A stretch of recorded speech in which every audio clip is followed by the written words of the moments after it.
नमस्कार दोस्तों, आज फिर हम हाजिर हैं एक और सच्ची घटना के साथ। दोस्तों, ये जो घटना है वो हमारे उत्तर प्रदेश के जिले अंबेडकर नगर के एक छोटे से गांव की है। जिस गांव में एक स्कूल है, जो स्कूल 2 साल से बंद पड़ा है, जो खंडर में तब्दील हो चुका है। उस स्कूल में कुछ टूटा फूटा फर्नीचर भी पड़ा है। दोस्तों, जिस गांव के किनारे ये स्कूल है, उस गांव से एक व्यक्ति सुबह सुबह निकलता है उसको स्कूल के पास से, तो देखता है कि स्कूल से धुआं निकल रहा है। वो व्यक्ति दौड़कर स्कूल के पास जाता है तो देखता है कि वहां किसी की डेड बॉडी जल रही होती है स्कूल के अंदर। वो आदमी परेशान होकर भागता दौड़ता अपने गांव में आता है और गांव के लोगों को ये सारी सूचना देता है। गांव के लोग दौड़कर उस स्कूल के पास जाते हैं तो वो भी देखकर तंग रह जाते हैं कि यहाँ किसी की डेड बॉडी जल रही होती है। दोस्तों, उन्हीं गांव के लोगों में से किसी एक व्यक्ति ने अपने पास के थाने में इस बात का इंफॉर्मेशन दिया, तो पुलिस वहां पहुंच जाती है। पुलिस के पहुंचने तक वो डेड बॉडी जल चुकी होती है, तो पुलिस उस डेड बॉडी को पोस्टमार्टम के लिए भेज देती है और पुलिस उस डेड बॉडी को पोस्टमार्टम के लिए भेजने के बाद वहां पर बारीकी से जांच शुरू करती है। तो पुलिस को कुछ नशीली दवाइयां और एक कॉन्डोम का पैकेट उस स्कूल के अंदर उस लाश के पास मिलता है। पुलिस के समझ में अब नहीं आ रहा था कि आखिर ये मामला है तो है क्या। पुलिस अपने पास के थाने में पता करती है कि कहीं किसी का गुमशुदा का रिपोर्ट तो दर्ज नहीं हुआ है, लेकिन इस बात की भी पुलिस को कोई जानकारी नहीं होती। तो पुलिस अब इस जिद पर खड़ी हो जाती है कि आखिर ये घटना है तो है क्या। पुलिस भी अब इस बात से परेशान हो चुकी थी, तो पुलिस उस कॉन्डोम के पैकेट को उस एरिया के सभी दुकानदारों को लेकर जाती है और पूछती है कि इस तरह का कॉन्डोम यहाँ कहाँ बिकता है। लेकिन सारे दुकानदार एक ही जवाब देते हैं कि सर, इस तरह का कॉन्डोम हमारी एरिया में सप्लाई नहीं होता। तो पुलिस उस कॉन्डोम की कंपनी से संपर्क करती है, तो कंपनी बताती है कि सर, ये कॉन्डोम हम ज़्यादातर दिल्ली या पश्चिमी उत्तर प्रदेश में सप्लाई करते हैं। पुलिस को अब ये तो यकीन हो चुका था कि जिसने भी ये हत्या की है वो या तो दिल्ली से है या फिर पश्चिमी उत्तर प्रदेश से। पुलिस अब थाने में वापस आ जाती है और उन नंबरों को लेकर पुलिस सोचने लगती है कि आखिर इन नंबरों का क्या किया जाए। पुलिस उस गांव के सारे नंबरों के डाटा को कलेक्ट कराती है, तो पुलिस को उसमें से 11 नंबर ऐसे मिल जाते हैं जो पश्चिमी उत्तर प्रदेश के होते हैं या दिल्ली के होते हैं। पुलिस को उन 11 नंबरों के बाद 4 नंबर ऐसे मिल जाते हैं जिन पर पुलिस को शक हो जाता है।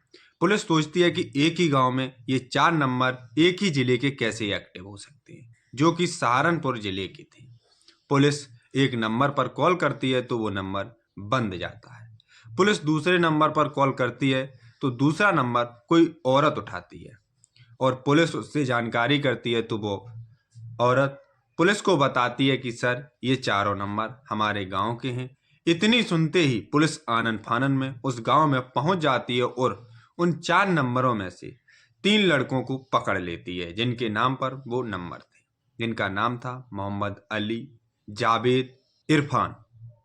इन तीनों को पकड़कर पुलिस सहारनपुर से थाने ले आती है और उस चौथे नंबर के बारे में इनसे पूछताछ करती है, पर ये कोई जवाब नहीं देते क्योंकि वो चौथा नंबर किसी सुरेंद्र के नाम पर रजिस्टर्ड था। पुलिस इनसे पूछताछ करती है तो ये उसके बारे में कोई जवाब नहीं देते, तो पुलिस इनके साथ सख्ती से पेश आती है।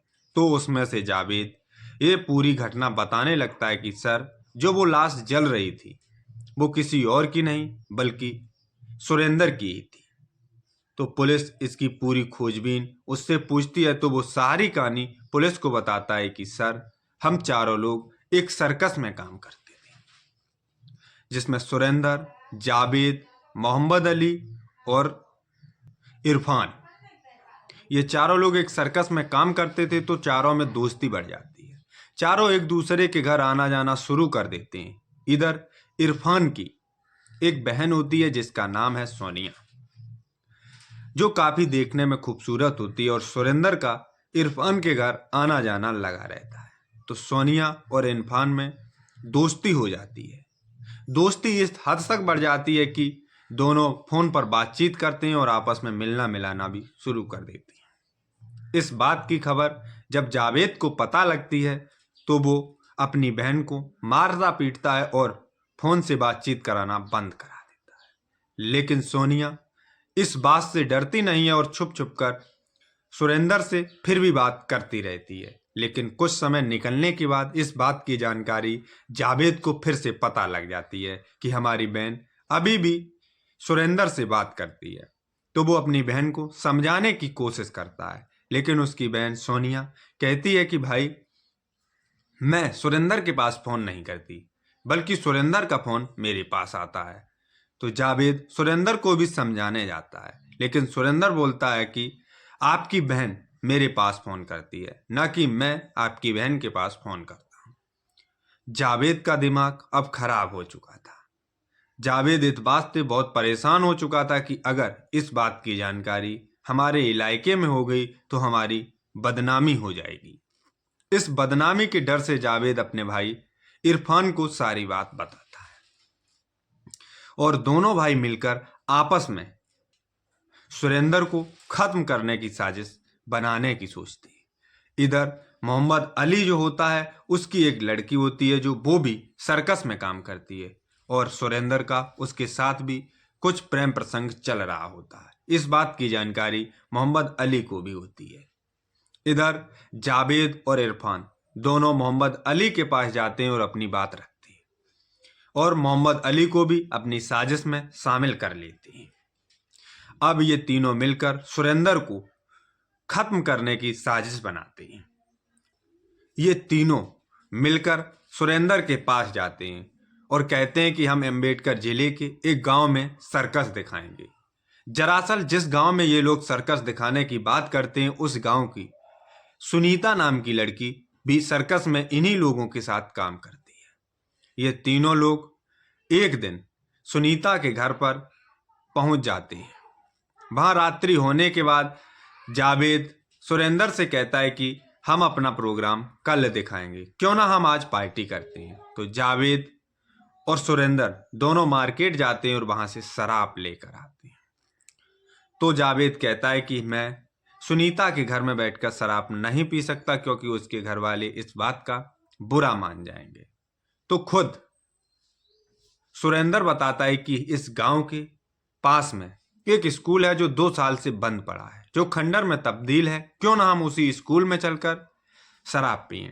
इस बात से जावेद बहुत खुश हो जाता है क्योंकि जावेद पहले से ही ऐसी जगह की तलाश कर रहा होता है। ये तीनों जाते हैं और सुरेंद्र को भी साथ ले जाते हैं और उसी स्कूल में जाकर शराब पीते हैं। लेकिन इन तीनों का तो षड्यंत्र अलग था। ये तीनों शराब इतनी नहीं पीते और सुरेंद्र को शराब इतनी पिला देते हैं कि वो बेहोश हो जाता है। तब इरफान जावेद से कहता है कि जाओ और इसका गला दबाकर इसकी हत्या कर दो। लेकिन इस बात से मोहम्मद अली मना करता है कि क्यों ना हम उसको मारें लेकिन उसकी हत्या नहीं करेंगे।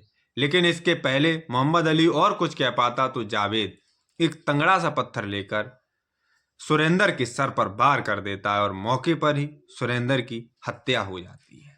इसके बाद उस स्कूल में टूटे फटे फर्नीचर से ये दोनों मिलकर सुरेंद्र की लाश को जला देते हैं। जावेद पहले से ही बहुत स्कीम के साथ आया था और अपने साथ एक कॉन्डम और कुछ नशीली दवाइयां लेकर आया था जो वो वहीं पर गिरा देता है, जिससे वो सोचता है कि यहाँ से अगर कोई लोग देख भी लेंगे तो ये सोचेंगे कि कोई गलत संबंध की वजह से इसकी हत्या की गई है। पुलिस जब इसकी कहानी सुनती है तो पुलिस भी इस कहानी को सुनकर परेशान हो जाती है कि कैसे इन 3 लड़कों ने उस एक को मौत के घाट उतार दिया। तो दोस्तों आशा करते होंगे कि आपको आज की सच्ची घटना पसंद आई होगी और आपकी इस घटना के बारे में क्या राय है हमें ज़रूर बताएं।